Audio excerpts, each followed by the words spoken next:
In the last module, we had a closer look at NoSQL, or especially at MongoDB, and how you can use such a NoSQL database in our course MongoDB, the most popular NoSQL database, in a Node.js application. Hopefully you saw that it wasn't too difficult. And still, just as with SQL, we can abstract some complexity away from us and focus more on our data than the queries we write. And here, just as we had Sequelize for a SQL, we got Mongoose for MongoDB. And Mongoose is indeed pretty similar to Sequelize in terms of what it tries to do. It tries to enable you to work with the data instead of with the queries. So what's in this module? We'll have a look at what Mongoose is in detail and how we can add it to our project and how we can start using it. And then we will use it. We will use it in our Node.js application. I will give you a thorough introduction to Mongoose, also show you where you can learn more about it if you want to dive deeper. And we will transform our project once again to move from a we write all queries on our own approach to we just define how our data should look like and then work with it approach. So with that, let's dive in. We worked on the admin side and on the basic product. Let's now add a user again, and let's see how we can add a user model, how we can connect it to a product, and so on. For that, I'll go to my user.js file in the models folder.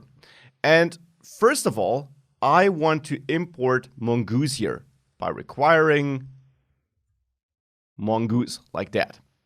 So let's now work on the user schema. Well, first of all, we need to define the schema. So the user schema. The user schema is defined by using something from the Mongoose package, which you don't have to, but I will store in a separate constant. So Mongoose schema. With that, we can call new schema down there. And I pass a JavaScript object to that constructor. And in that object, we describe how a user should look like. Now here, I will say that I want to have a name where the type of data will be a string, and this will be required. As a next field, I want to have an email as well. This will be of type string, and this will also be required, like that. Now, we also used a card before, and I still want to embed the card into my user document. That hasn't changed just because we use Mongoose. So we'll add my card here. And now in that card, that will be an embedded document, and we can define it just like that. I will add items here, and items will be an array. And this is how you define that you want to store an array in here. You simply create an array, and then you add what is inside of this array. You could say an array of strings if you have an array of strings, or numbers or booleans, or an array of, well, documents. That, of course, is also possible.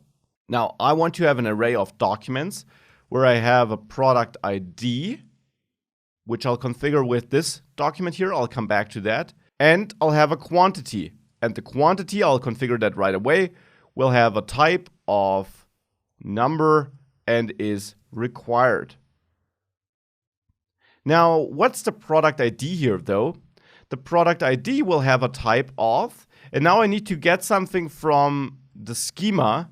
There we have a types field, and there we got all these special types like object ID.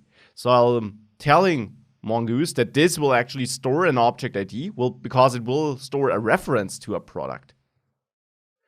And that this also is required. Now, that is a bit of a more complex schema, therefore, because we have an embedded document and we have an array of then even embedded documents. But this is how a user should look like. Now, just as before, I'll export this by calling Mongoose model, give this a name, and the name will be user. Hence, this will be stored in a user's collection because Mongoose will automatically take the plural lowercase version of that as a collection name.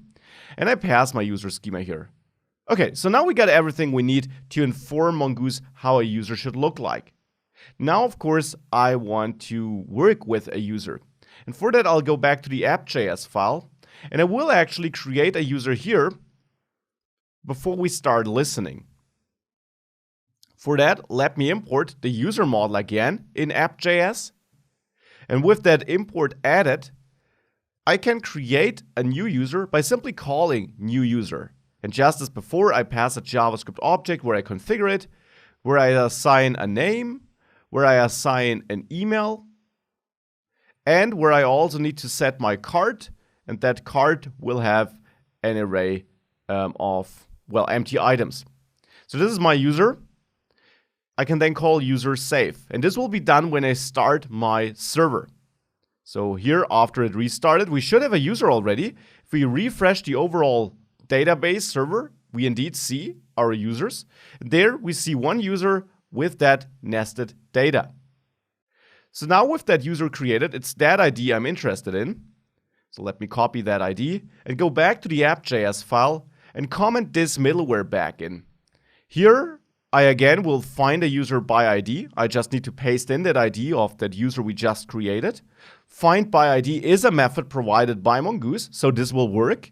We get back the user here then, and then I can simply store that user in my request. And keep in mind, this is a full Mongoose model, so we can call all these Mongoose model functions or methods on that user object, and therefore also on the user object, which I do store here.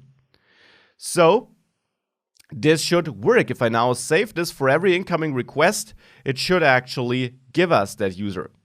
Now, one issue is that with every restart of the server, we also create a new user, as you can see here.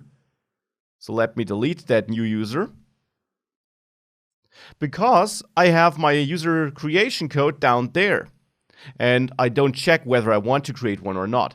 So what I'll quickly do is, I will first of all see if we do have a user with user find one, and find one with, if I give it no arguments, will always give me back the first user it finds. And then here in the then block, I will have my user object, and only if this is undefined, so if it is not set, only then I will create a new user. So therefore, now, if I refresh this, we shouldn't have a new user. If I, however, delete that first user here, and I therefore temporarily get rid of that, let's say, and I save and it restarts, now if I refresh my users collection, I do have a new user. And now I just need to grab that ID and paste it back in here. And now we get a setup where I don't constantly create new users. Okay, so this is how we add a user model and how we basically use it. But now, of course, we want to use it in conjunction with the products model and with the products. So let's do that in the next lecture. With the user model set up, let's make sure we can use it together with the product model. Now, obviously, every product should be assigned to a user. So first of all, we need to change our product schema a little bit. A product should also have a user ID field, let's say, just as we had it before in the last module. Now, a user ID field is of type, and now which type is this? Well, it will be a reference to a user. So this will actually be of type schema, types, object ID, and now we can set something special here. We can add a special ref configuration. And ref takes a string where we tell Mongoose, hey, which other Mongoose model is actually related to the data in that field. We know that we will store a user ID here, but just because the type is object ID, this is not obvious. This could be any object ID of any object. So I will add user here, and you use the name of your model to which you want to relate this. So since our model here is named user, I will name it user here. So I refer to my user model here. And with that, I got a relation set up. This also means that in my user model, where I do store the product ID, I can also add a reference here and refer to product. Because I know that for every user in the cart items, I will store products where I refer to some ID, and that ID happens to refer to a product stored or defined through the product model. So now we got relations set up with ref. Of course, you only need this when using references. When using embedded documents, as we do with the cart, you don't need to do anything because, well, you use an embedded document. This already has kind of an implicit relation that is managed inside of one document.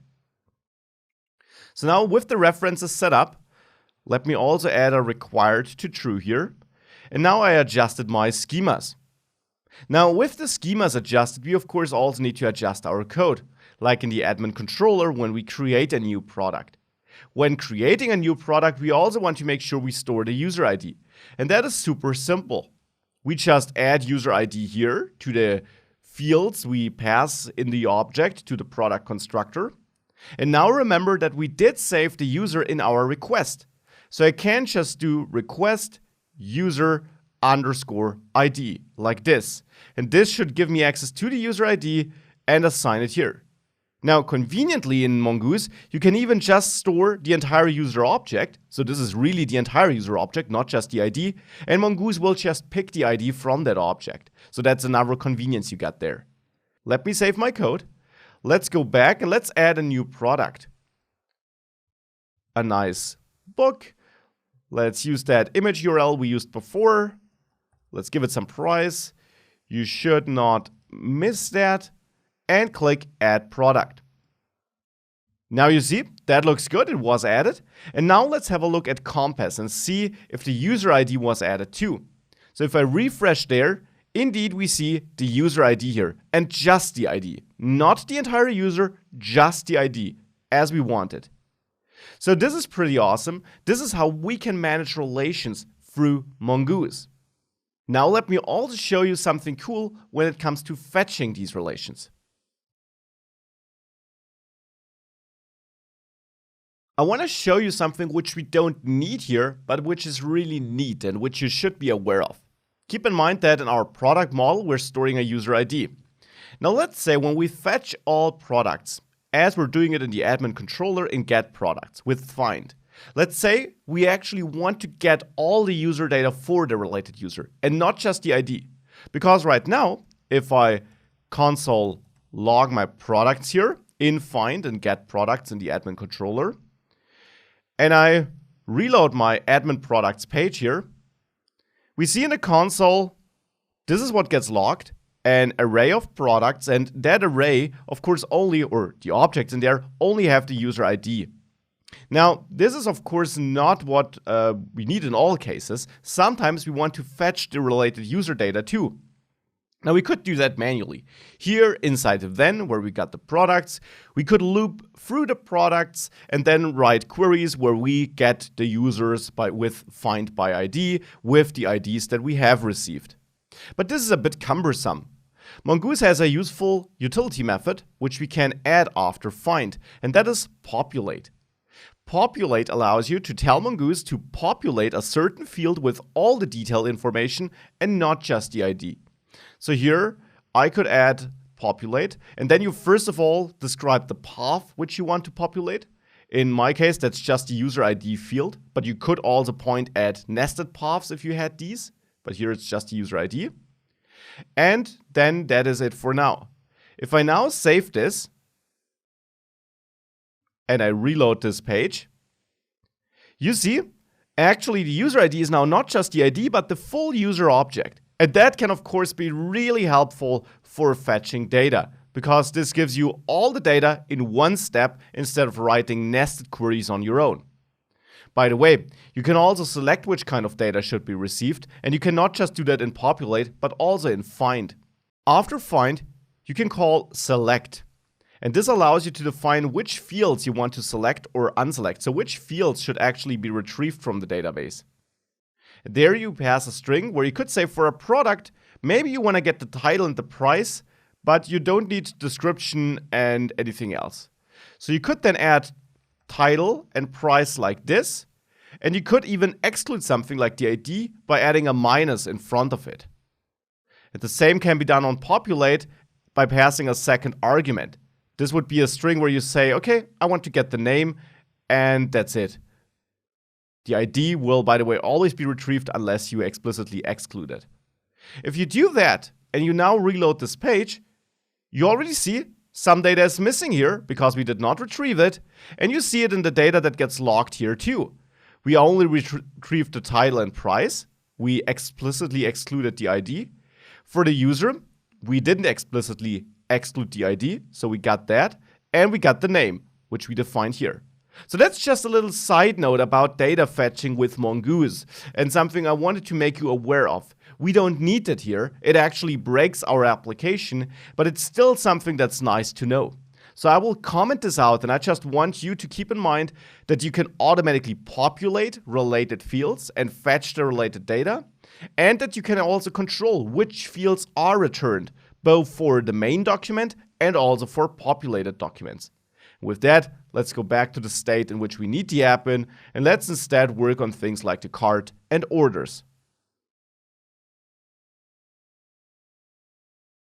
Okay, so now that we're able to relate data and store products that are related to a user, let's work on that shopping cart and the orders again, so that we can do more than just look at the products. Now, previously, in our user model, in the part which is now commented out, I had utility methods like add to cart to add products to the cart of that user.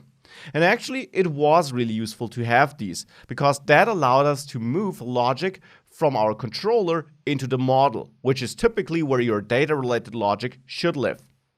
So therefore, I will re-add it, and Mongoose makes this really simple. You can work on your schema, so on my user schema here, and then there, you'll have a methods key.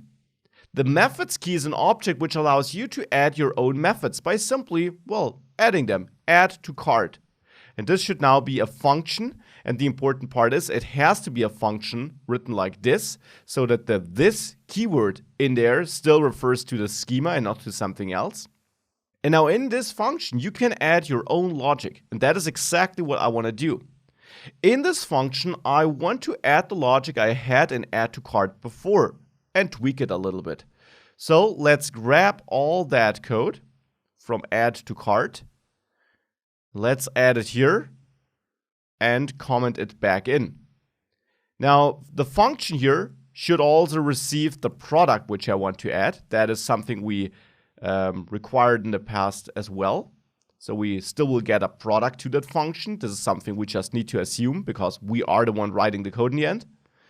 And now, in there, we should still be able to use this cart items because our schema has a cart and then an items array. So this should still work. And keep in mind, this will be called on a real instance based on that schema. So really on an object which will have a populated cart with either an empty array of items or an array of items with items in there. So this code should still work for getting the product index. I also still want to control my quantity as before and update my cart as before by first of all copying it. Then I will keep the logic of checking whether we already do have the product in the cart, in which case I'll calculate the new quantity based on the old quantity, and then I'll update my array, or if I will update my array by pushing a new object onto it. Now here, the thing just is, this will not work like that, but I can't just store the product ID like this, and Mongoose should automatically wrap it in an object ID. The quantity can be stored like this, however. And this should fit my schema of an item with product ID and quantity. So make sure that the names you used up there in your schema are the names you use down there for creating new data. So with that, I got my updated cart. Now I don't need to get access to the database like this. Instead here, I will indeed return something, but I will not manually update this. Instead, I will just call this save, which should work. Before I do that, I just need to set this cart equal to the updated cart. Now, this should be a utility method that saves itself, so where the object saves itself by using the built-in save method, where we update the cart. Now, let's see if that works as it should. Let's go to the shop.js file, and there we have our post cart method. Now, I find my product by ID, which still should work because Mongoose gives us this function. And then I do indeed call request user add to cart, which should now also work because we just added this method to the user object in our user model. So this should work without any changes, hopefully. Let's go to the routes, therefore, and comment that post cart route back in. If I now save everything, let's go to products and let's try add to cart. I do get some output here. And let's now have a look at Compass and look into the users. There I have my cart. I got my items. And I got an ID in there. Now that was added by Mongoose automatically. It adds IDs for subdocuments as well. But most importantly, I got my product ID. And that product ID, which ends with 3C6, should be the ID of that product. And it is. And now let's confirm if that really works by going back again and adding that same product to the cart again. It still doesn't find the page it wants to load, but that is all right. Let's update our users collection now. Look into the cart. We got one object with quantity 2. So this is working. And this shows us the power of Mongoose. We get a bunch of nice built-in methods, which we also leverage here in our own method, which we can add, which we then can call on our objects that are based on our schema. So in the last lecture, you saw how you can extend Mongoose with your own functionality, and that is really powerful. Now, obviously, also check the official docs. There, under schema, you can learn way more about that. This is the technique we just used. We added an instance method. You can add more about that and all the nice features you can add to your own schemas and models. So definitely check that out for all the details that could be interesting to you. Now here, I want to work on the route that allows us to load the cart. And this is a nice practice for you again. Feel free to pause the video at this point and go ahead and try to implement this on your own before we then do it together. Were you successful? Well, let's go to the shop.js file in the controllers folder, and we're looking for the getCart method here. Now, there we have request user getCart, and getCart is a method we defined in the past, which does not exist by default. Mongoose does not give us this method. So we again have to revisit our user model. And in there, let's have a look at getCart, how we defined it in the past.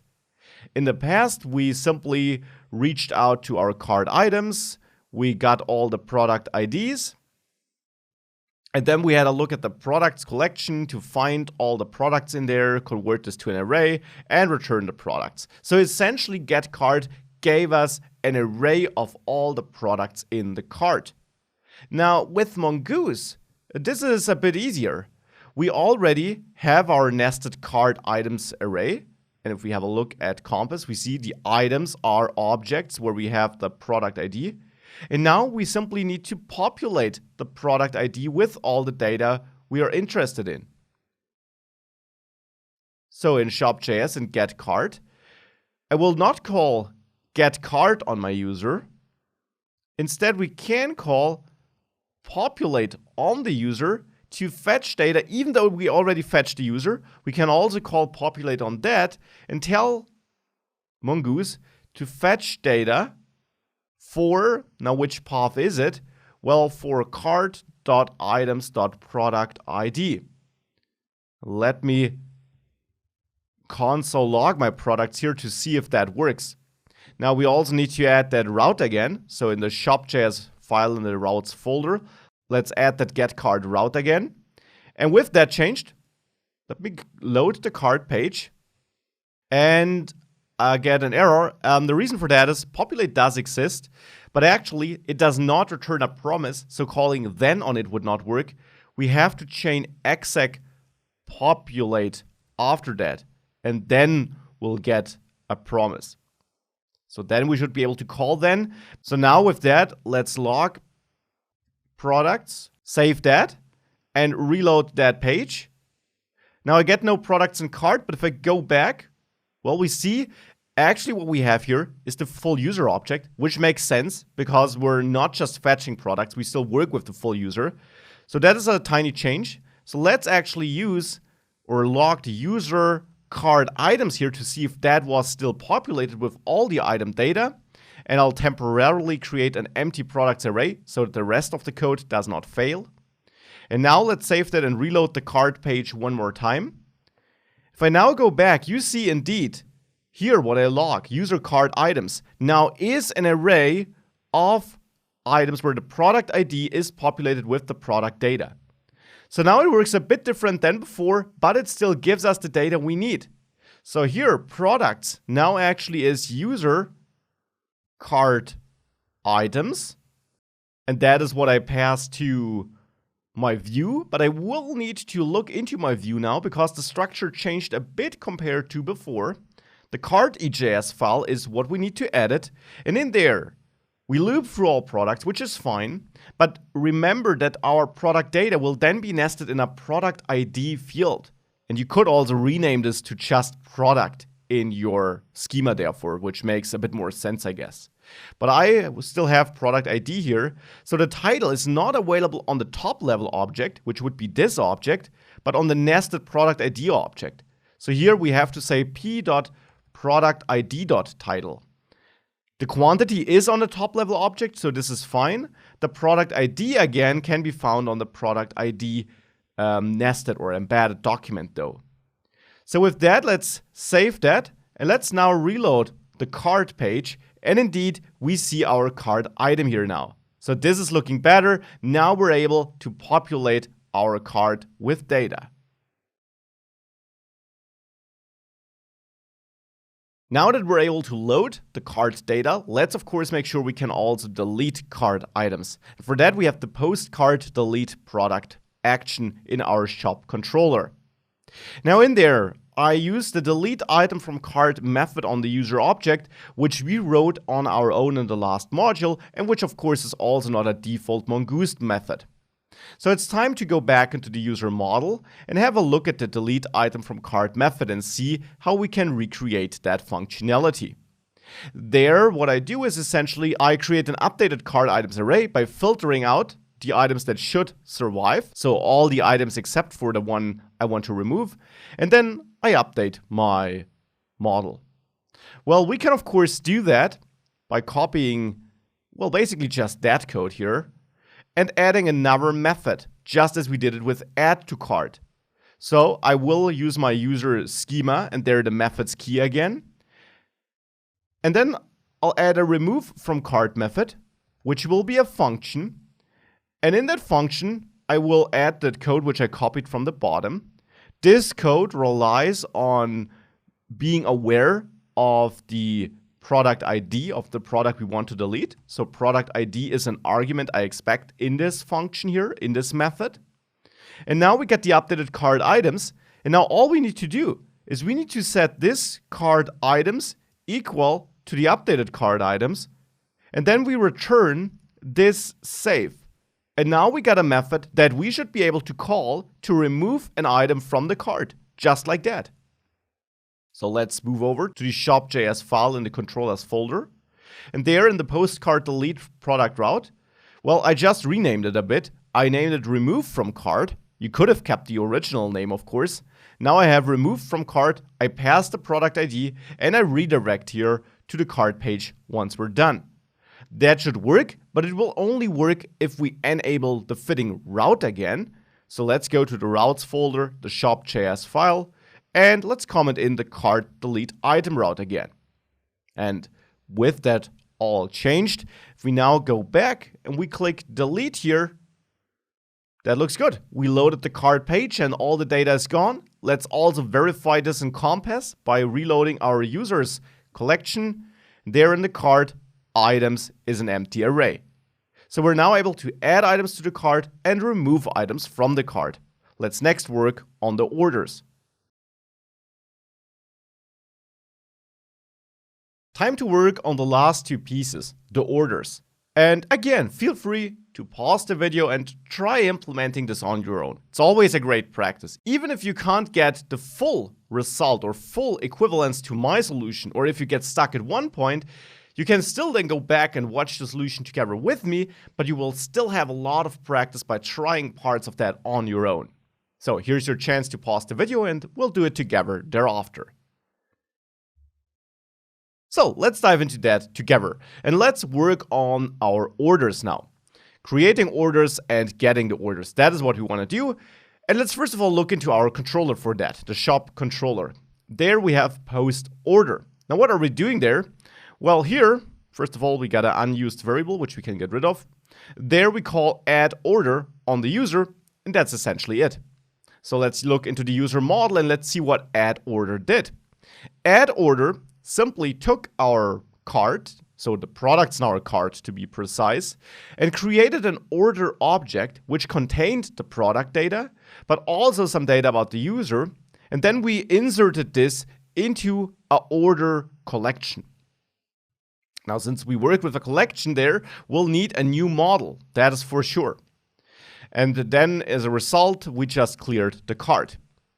So we got multiple steps we need to do here. First, I'll add an order.js file in the models folder because I'll need an order model to store data in our orders collection. First of all, let's import Mongoose here by requiring Mongoose like that. Let's create the schema constant where we access Mongoose schema like this. And let's then define our order schema and how that should look like. And of course, here you can really also go with the schema that works for you or that you want to use. Now, I will try to recreate the schema we used before, where our order had the items and the user data, and that was it. And the items were our products, which in the past was all the product data and the quantity. So here, in my schema, I will have my products, let's say. I named it items in the past. Here I'll name it products. Products will be an array of documents, and every document will, let's say, have the product data, which will be of type object, because this will be a full other document, you could say, that is required. And besides the product data, I'll have the quantity for that product. You could also name this just product here, by the way, if you wanted to. So here, the quantity, that will be a type of number, and this should also be required. Okay, so this is how my products will look like. Now I also will have a user, and there I want to have a name, let's say, where the type is a string, and this is required. And what else did we store about the user in the past? Well, just the ID. So I'll also have my user ID here, which is of type schema types object ID, and which is also required.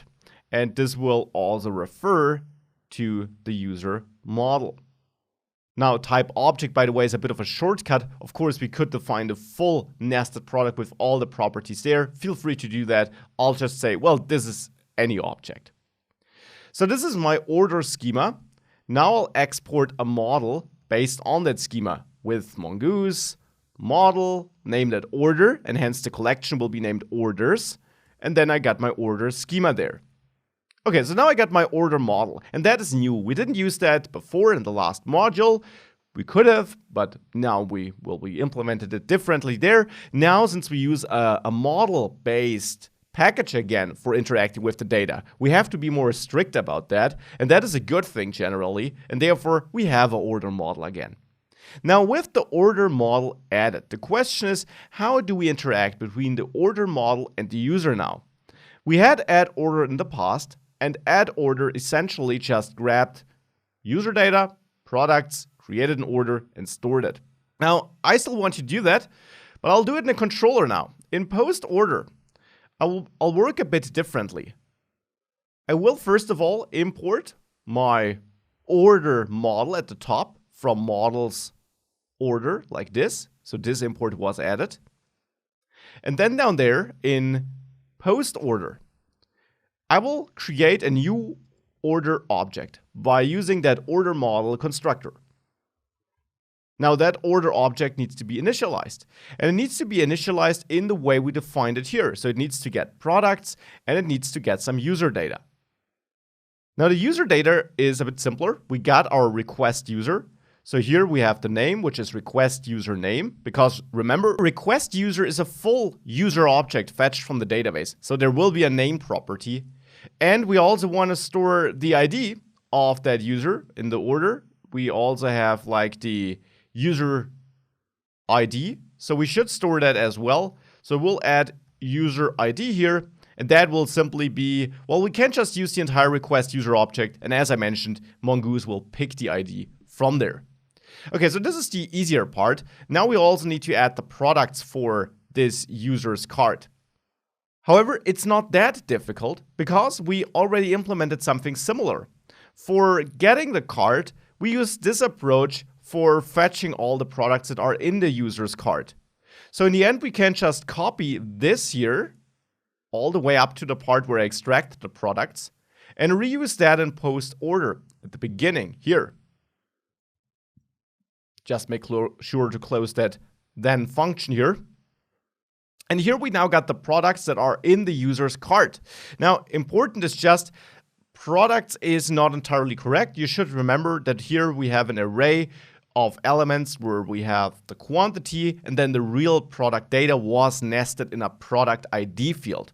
But we can work with that, of course. We can now create our order inside of this then block. And here we can now add products, which should be an array of products, and it should be an array of products which is a bit transformed. So not the structure of products we get back here, but after some transformations. To be precise, products for us need to have a product field with the product data and a quantity field. That is almost what we have, but we have the product data in a product ID field here, not in a product field. But that is easy to fix. I will simply not just extract items like this, I will also map the items so that I store the changed items in my products array. And a mapped item should still have its quantity, so I will keep that.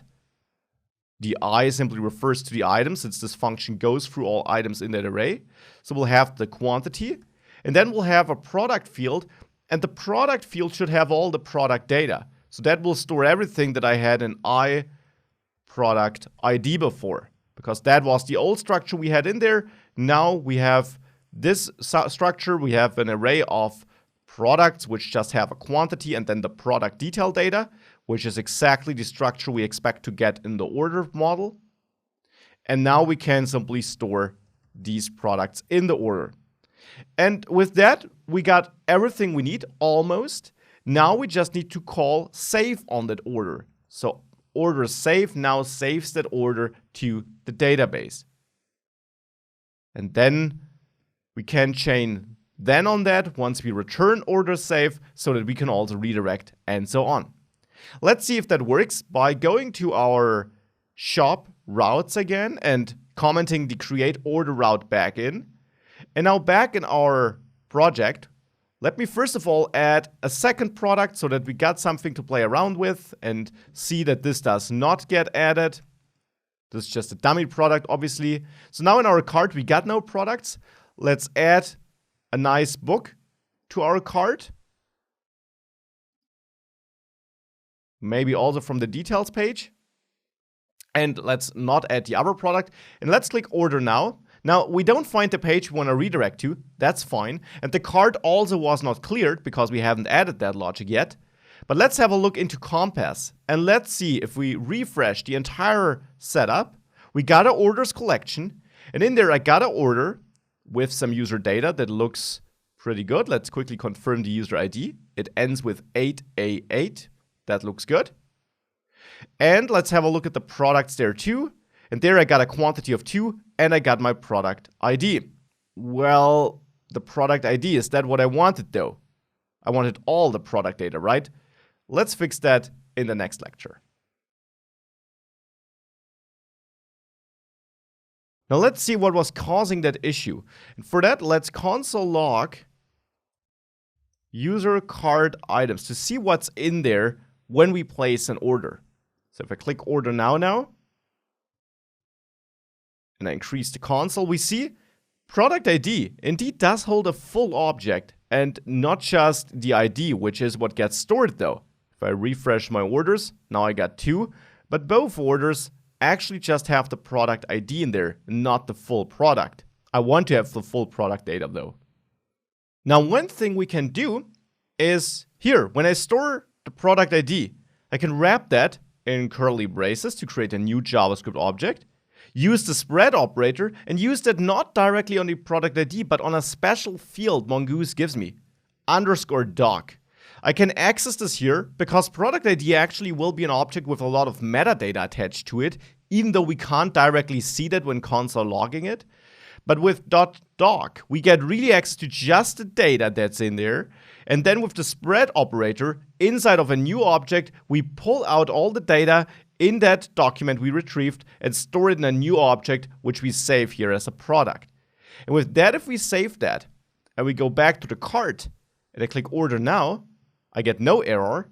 And if I go back to my Compass interface, I have a look at this new order, there I see indeed I got all the product detail data in there too.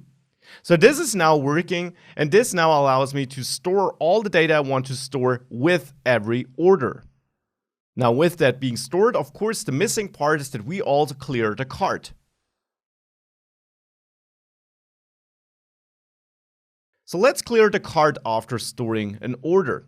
And for that, here, once I'm done with saving the order, I want to clear the cart. And one way to do that would be to go to the user model and add a new method there. We can go to the user schema, to the methods key, and then add a clear cart method. So simply a function that we can call to clear the entire cart. And how would we do that?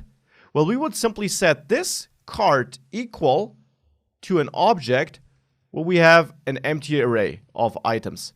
And then we just return this, return this save. And that should be it. That updates the cart to have no items in it anymore, and we then save this, and therefore we update this. With this, let's go back to the shop controller, and here, once we know that the order was placed, let's simply call request user clear cart, this method we just added. And then I will return that and move my redirection into a new then block after the previous one, which will only execute once the cart was cleared.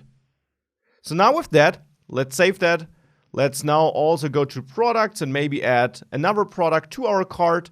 Let's order that cart now. Let's click on cart again. No products in cart. This is looking great. Let's quickly check our orders in Compass. And this new order should now have 2 products. That is looking good.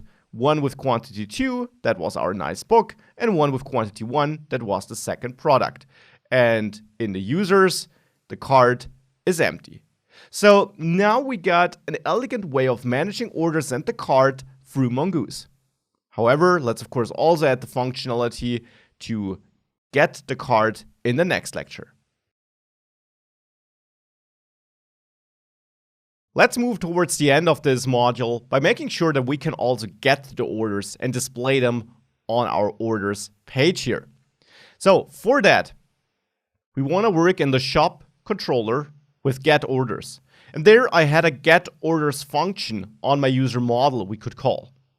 If we have a quick look at this function, get orders simply reached out to the orders collection and found me all orders for this user.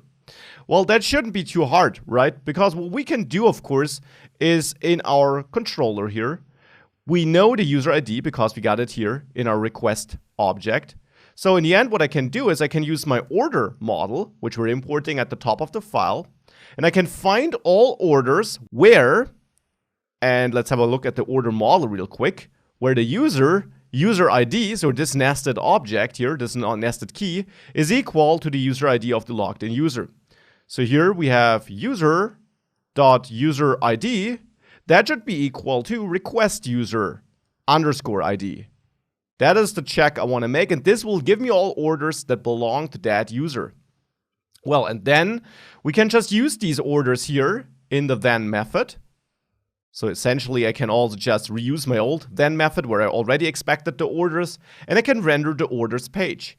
If we now save that, we just need to make sure the route exists. So let's quickly comment that in here. And now if I click on orders, I get an error because the structure of our data changed a little bit. So we need to work on the view to adjust it to our data. In my orders page here, how did it change? We loop through the orders and each order has an ID. That will still work. But then we have no order items anymore. We got order products now. We can confirm this with our schema, or in Compass, of course, we got order products. And each product has quantity and then the product data in a product field. So inside of here, we have the product, and there we have a nested product field. So we could also name this just P to avoid confusion. This will be P. And there we have the product field with the title, but directly on the top level P object. So directly in the object that is stored in that products array, we have the quantity. So we can still access this directly on P, which is the part directly in order products. But then the product data itself is nested in one additional embedded document, product. But with these changes to our view, if I now reload that view page, this looks good. Now I see all my orders here as we did before. Now, something is wrong about the first two orders, and the thing that is wrong is that simply these orders were created at a time where we only stored the object ID and no special object data. So let me quickly delete these two orders here so that we don't have them in our view or in our app anymore. So now we only have valid orders in here. So this does now all work. Feel free to play around with that. Try adding totals for the orders or anything like that. For now, this is the state I want to work with, I want to continue with, and this is what I wanted to show you with Mongoose and MongoDB, and you therefore now saw a lot of different alternatives for working with databases and how to work with the data then. So what is Mongoose?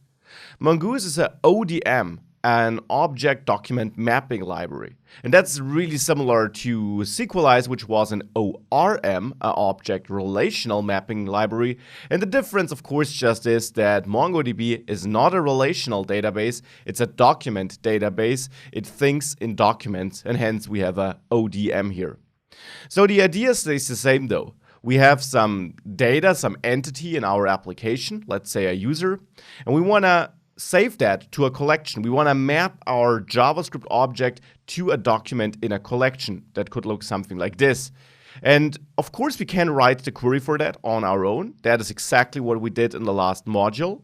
But it would be a bit easier if we could just focus on our objects, on our data, and see how it should look like and then work with it. And this is not even the final syntax you see here. We can use Mongoose a bit differently than you see it here, but even that would be a bit more concise. So just as Sequelize, Mongoose tries to allow us to define models with which we then work and where all the queries are done behind the scenes, which of course does not mean that we can't influence it and that we can't change some things. The core concepts are that we work with schemas and models, where we define how our data should look like. And then we have so-called instances, where we instantiate our models, so where we create real JavaScript objects we can work with that are based on our blueprints. And once we got that set up, we can run queries. And there we again use our objects, we use our models, and we can then query the database, but through Mongoose with various helpers we get, some sugar, and so on. So that is the idea behind Mongoose, really similar to what Sequelize did for SQL. And therefore, with that, let's dive in, let's add it to our project, and let's see how we can use it there.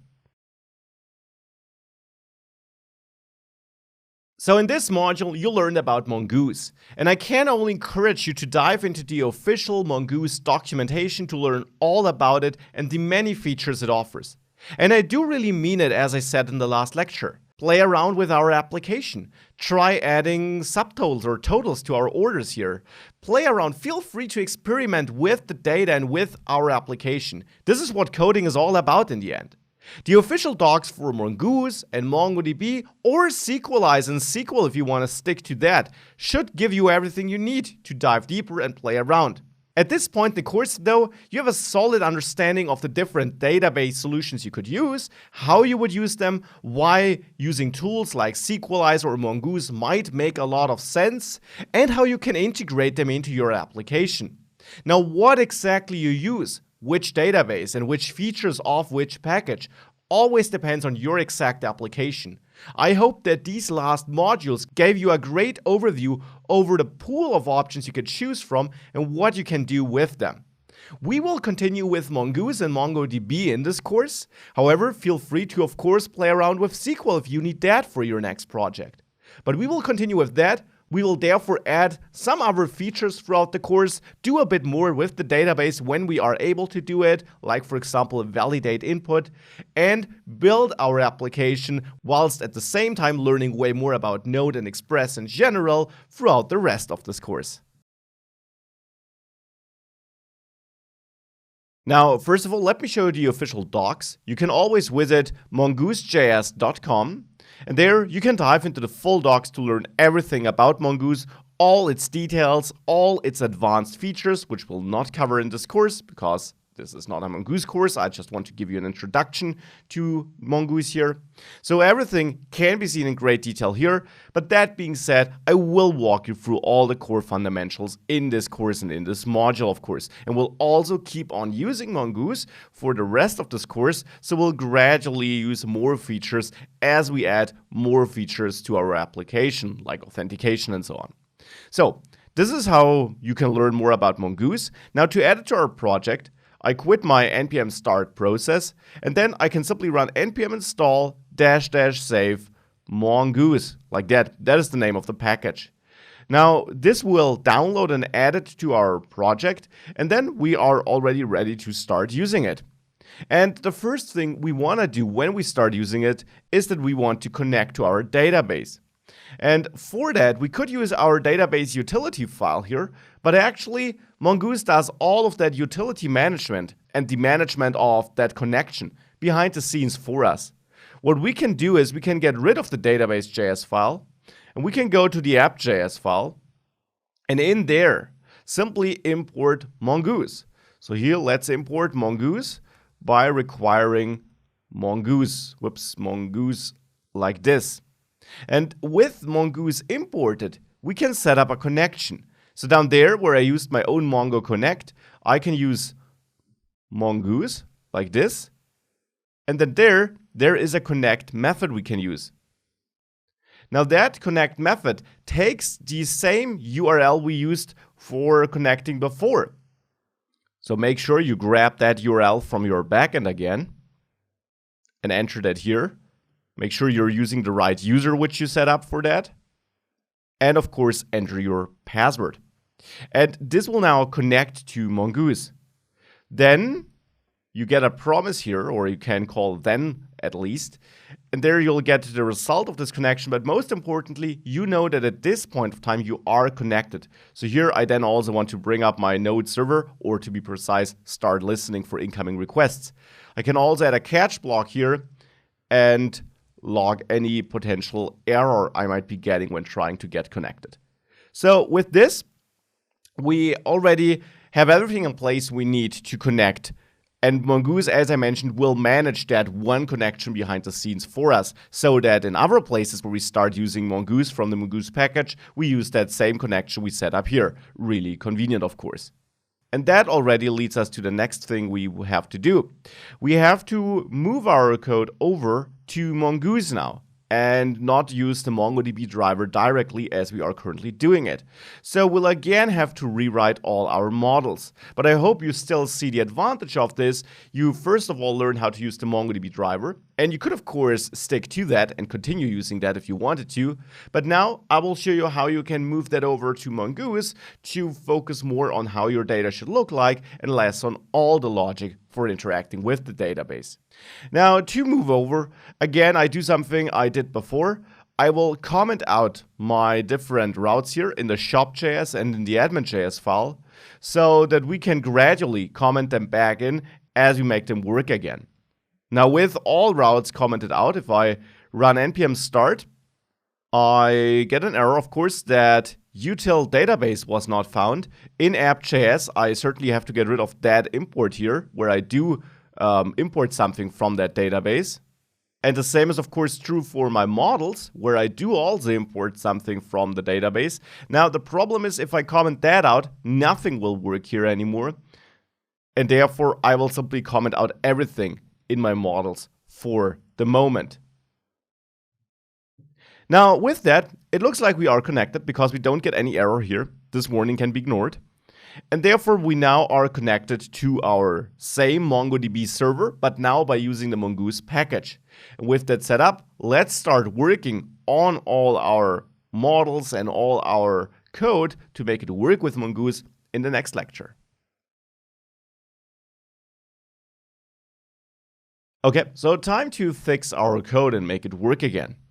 And for that, first of all, I also connected to my MongoDB server with Compass again. And there I want to clear everything so that we can start from scratch essentially. And therefore, I will go to my shop database and simply delete that entire database. It will again be created on the fly or when required when we start inserting data.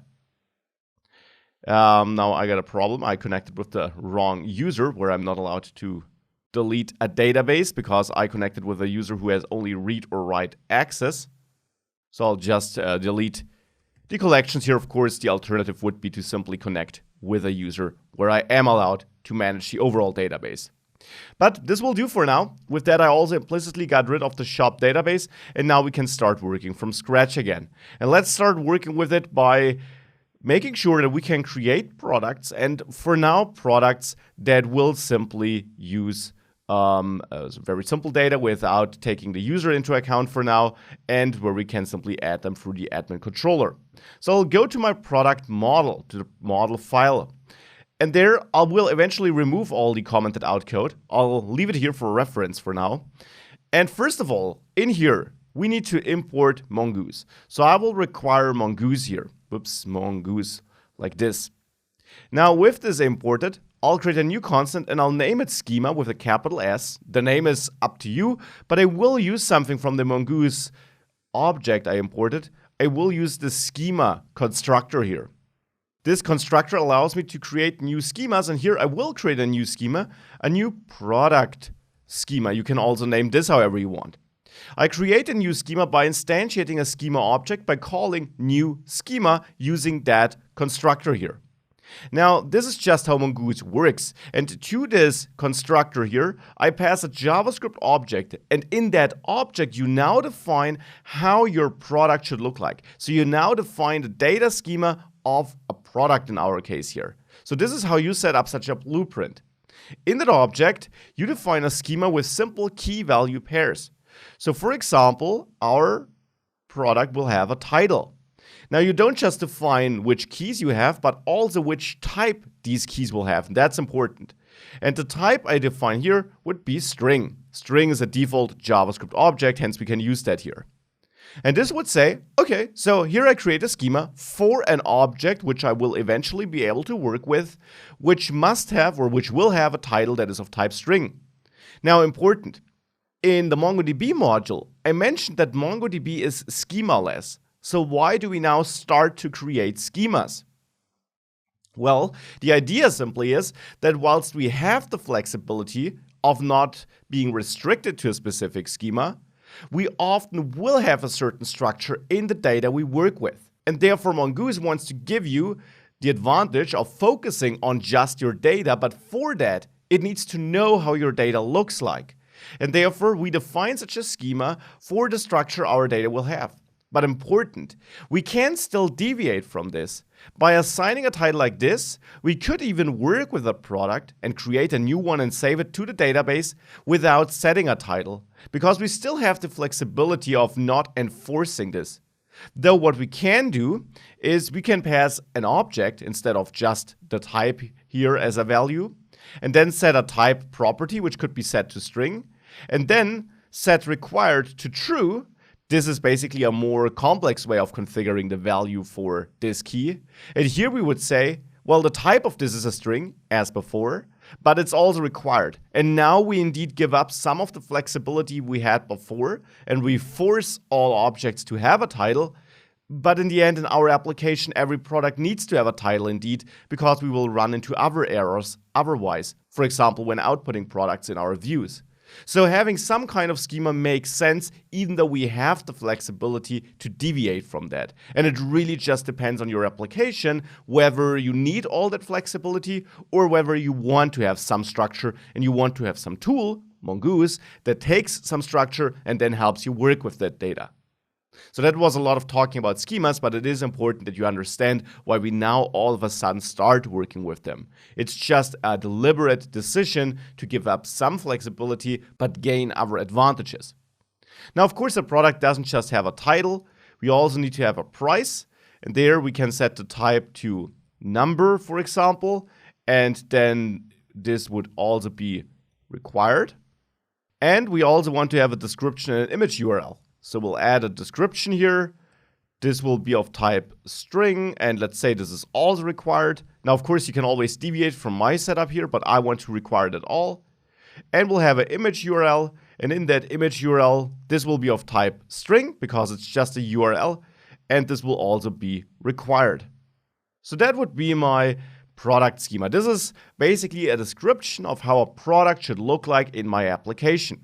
Please note that I don't add _ID here because this will still be added automatically as an object ID. So we don't need to define that here. The user ID is something we'll add later. So now we got that product schema defined. In the next step, we will create a model based on the schema and then create an object based on the model and work with that.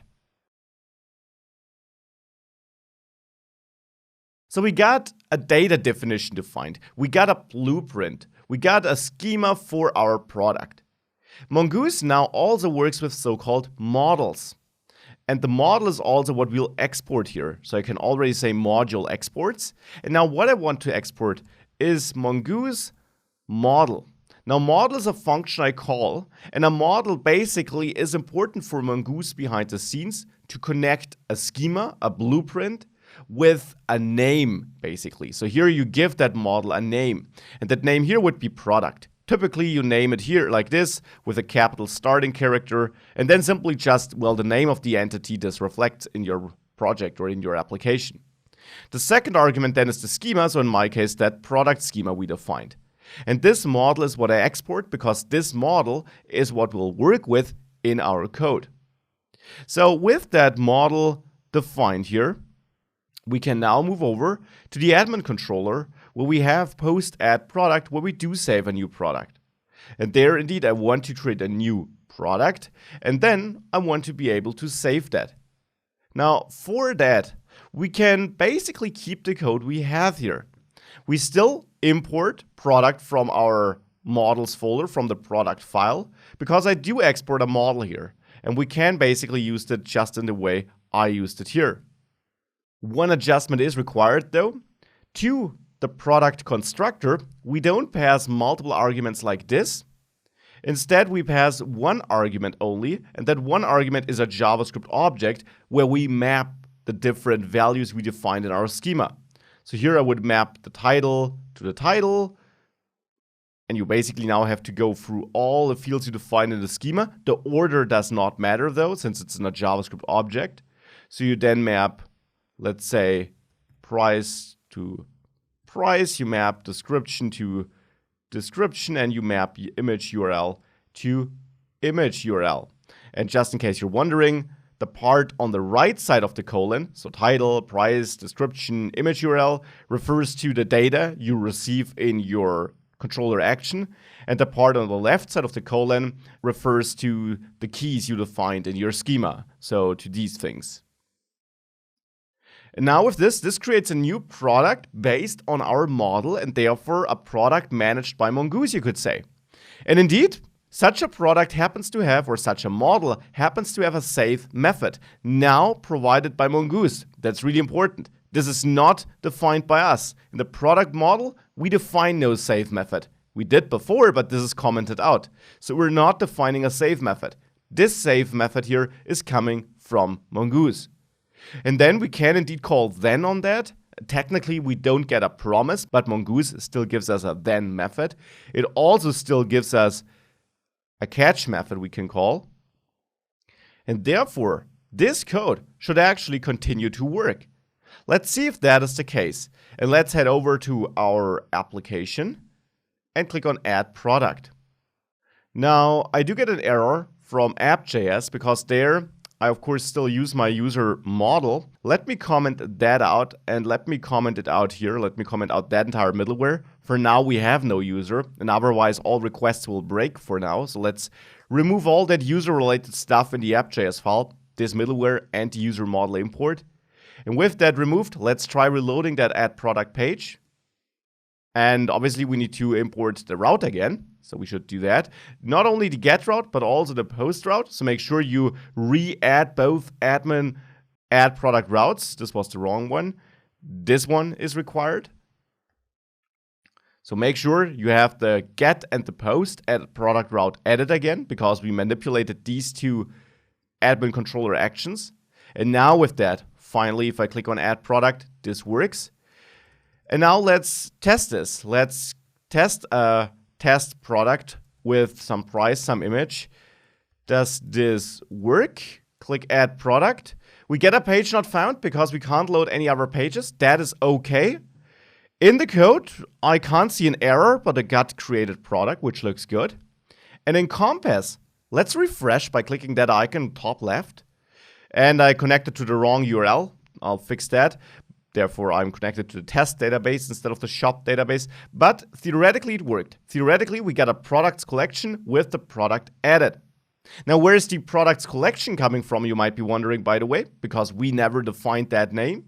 Well, Mongoose takes your model name, so product, turns it to all lowercase, and takes the plural form of that. And that will then be used as a collection name. So this is why our product here has a great impact, because it was used for naming this collection. And here we see the data we entered. So this is working. That's all great. I will still drop this collection here and quickly fix my connection settings in app.js at the bottom of the file. Here, I do connect to the test database. I don't want to do that.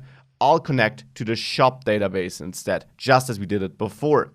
And with this tiny change, if I now go back to my application and I try adding this again, a book. Now let's use that book URL I used before. Must read and click add product. Now this still works in the same way it did before, but now if I refresh here, my data is saved in the shop database and they're in the products collection. So this is looking really good. We're now able to save data through Mongoose. Now that we're able to save products, obviously, we again want to be able to fetch them. So let's head over to the shop.js file in the controllers folder and let's start working on get products and get index actions there so that we can indeed fetch all products. Now we got no fetch all method in Mongoose. That was a method we defined on our own, but we can still use something on the product model, which we're still importing from the product models folder and which is the Mongoose model in the end. And there we got a couple of static methods. You can find all in the official docs, of course. And one of them is the find method, which you already know from the MongoDB driver. Now, find works a bit differently when used with Mongoose. It does not give us a cursor. Instead, it does give us the products. We could add .cursor and call this to get access to the cursor and then use each async, which would allow us to loop through them, or next to get the next element. But I will just use find, and this will essentially give me all my products automatically. So then in products, I should get my products and I should be able to output them. So if I now console log my products here so that we can also see them, we have to go to the shop route as well. And there we want to include the get index route and the get products route. And since I also did include the get index route here, I of course also need to work on get index in my shop.js file in the controllers folder. There we also want to use find instead of fetch all. But that should be it. If we now save everything and we go to the products page, indeed I do see my product here. So this is looking good. And if I go back, well then I see here is the output of the data that was fetched. And you see I get an array here because find, when used with Mongoose, automatically gives me that array here. Now, again, if you know you will query large amounts of data, you should turn this into a cursor, or of course, manipulate find to limit the set of data that is retrieved, something we will see in the pagination module later in the course. So here, I now got my working get products and get index route. Let's next work on the detail route for a single product. Now that we're able to get all products, let's also make sure we can get a single product. And for that, I'll work on my get product action in the shop controller. And there we extract the product ID, which is great. I don't need this code here anymore, by the way. And the good thing is, product is a Mongoose model, and Mongoose indeed has a find by ID method. So a little convenience method it defines for us. So again, find by ID here is not our own method, it's defined by Mongoose. And best of all, we can even pass a string to find by ID, and Mongoose will automatically convert this to an object ID. So it will handle that for us as well. So again, getting a lot of that convenience by just using Mongoose. And then we should be able to get back a product and use that. So actually, this should be everything we need to do. Nothing, basically, I guess. One thing I have to do, of course, is I have to comment that route back in. So this route for loading a single product. With that, if you save everything and you click on details here, we indeed see the detail page for this product. So this is now also working. And that, of course, is really great because, well, this allows us to easily adjust our code to use Mongoose. Okay, getting a single product was real easy. Now let's complete the CRUD functionalities back on the admin side by making sure we can also edit and delete products. And for that, let's start with editing. First of all, get edit product should load a product. And because, as I explained in the last lecture, because we have find by ID by default, I can leave that code as it is. I can leave that code as it is and I will get my product and I should be loading that into my edit product page. So for that, I'll just need to go to the admin routes file and there I should comment my get products route back in. I'll work on this in a second too. And also my edit product, get edit product route. I should comment that back in as well. Now let me quickly work on that route where I load all products. That is also something we need, of course. We can find that here, get products. I mentioned fetch all does not exist, but find does, and find also already gives us the documents and not just a cursor. So we can leave that code as it is. And with that, if we save that, we won't be able to submit a change, but we should be able to see all products and to then click edit here, and it is populated with our data. So that is looking great. Now the next step is that we are able to click that update product button and that this works, of course. Now for that, let's work on the post edit product route in the admin controller. We extract all the data we require, which is of course great. And then here, we need to change that code a little bit. Instead of creating a new product and calling save, I will fetch a product. And I'll fetch a product by ID with the prod ID, add a then block. And in that then block, I know I have access to my product, right? To the product which was fetched from the database. The cool thing is, I can now move product save into my function here and call save on the product that was fetched from the database because thanks to Mongoose, this will now not be a JavaScript object with the data, but we will have a full Mongoose object here with all the Mongoose methods like save. And if we call save on an existing object, it will not be saved as a new one, but the changes will be saved. So it will automatically do an update behind the scenes. The only thing I need to do is I need to set my fields. So I need to set product title to the updated title. I need to set product price to the updated price.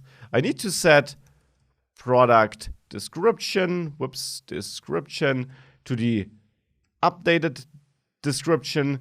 And I need to set product image URL to the updated image URL.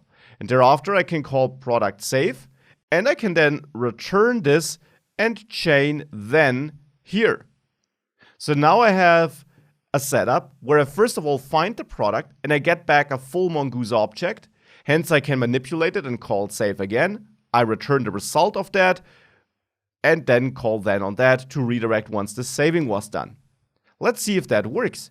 If I save my code and I adjust the price, and let's say I add an exclamation mark after the title, if I now would click update product, I actually would fail because I need to comment in my route again. I just remembered. Here, I need to comment in that post added product route. So make sure you comment that in and save your server-side code. You don't need to reload that page. You can now just click update product. And this is looking good. I can already see my changes here, so this seems to have worked. And I can also reload Compass, and of course I see my changes there too. So this is how we can update with Mongoose. Again, very similar to how we did it with Sequelize, all through logic and through manipulating our data. Last but not least, let's make sure we can also delete data so that you see that last part of the CRUD operations with Mongoose as well. For that, we got our post delete product action, and I'm calling delete by ID here on my product model.